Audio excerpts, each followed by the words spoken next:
African parents believe that they are doing the best job in the world as far as raising children is concerned. We believe we are so much better than even our Western counterparts because, of course, our children are well behaved and respectful and, study hard in school, and so we're doing so much better. But if the saying that leaders are a reflection of their people is true, then maybe we need to think again about some of our practices. In today's video, I'm going to be telling you 10 practices that African parents must stop. Physical punishment. African parents must stop physical discipline.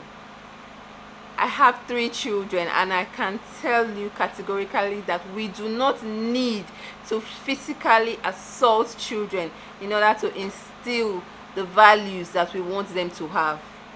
There are other ways of disciplining children besides flogging, whipping, knocking on the head, and all those other things that are too numerous to mention that African parents do and are so proud of. The second practice that African parents need to stop is using derogatory language. You are mad, you are stupid, you are a waste, in fact you are a waste of space, olori buruku, ekpa, all these insults that parents use on their children, that needs to stop. African parents must stop dismissing children's feelings and emotions. I think as Africans, we don't even feel like that is a thing. Why will you just feel blue for no reason? You're just sad for no reason. Will you get up and go and sweep that floor and basically, African parents undermine children's emotions and feelings, and this needs to stop.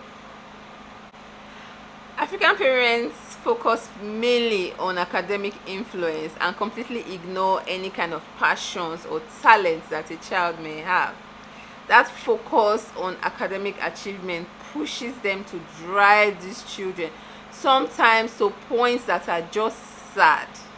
It is possible for a child to be multi-talented. It is possible for a child not to be fantastic in the academics but be very talented in other areas like the arts, singing, dancing, whatever. Ignoring and dismissing children's boundaries and privacies. In Africa, I don't know of any parents that will knock before they enter your room. They believe that this is my house and I have the right, and yes, you do.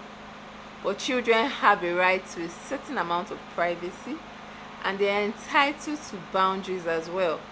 So African parents need to acknowledge these facts and begin to get with the program.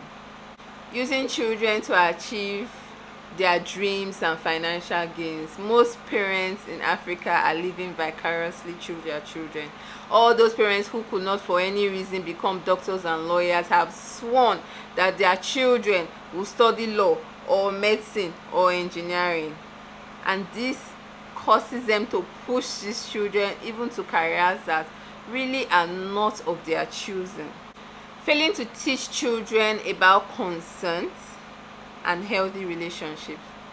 We can see in the world that we live in, basically with the way relationships are growing, nobody is teaching people how to give consent. Men feel like they want something and so they can take it because nobody taught them about consent. Nobody taught them about having healthy relationships with your community, with your spouse, with your children. As proud as we are of our cultural heritage, we are failing to pass it down across to our children. This is something that African parents need to take note of and actually needs to change. As beautiful and as wonderful as our culture is, it will be dead in a couple of generations if we do not make the efforts to pass it down. Most children can't even speak their languages. Most children have never been to their villages. They don't know where they are from. And this practice needs to stop. Failing to provide appropriate sex education. African parents avoid this topic like the plague. And I just wish that just because you avoid the topic means it never comes up, means your children never get curious, or means they never ask questions to other people outside. I wish that was the case, but that's not the case. If you don't give them the information, they will get it from somewhere else, and God help you that they do not get the wrong information. Using threats and blackmail to control children. We are all guilty of this. I know. I always drop the card. I mean, not always, but once in a while I'll drop the card of, how, you stayed rent free in my stomach for 9 months, and you still owe me, and so we use these things, and it's basically emotional blackmail, and we need to stop doing that.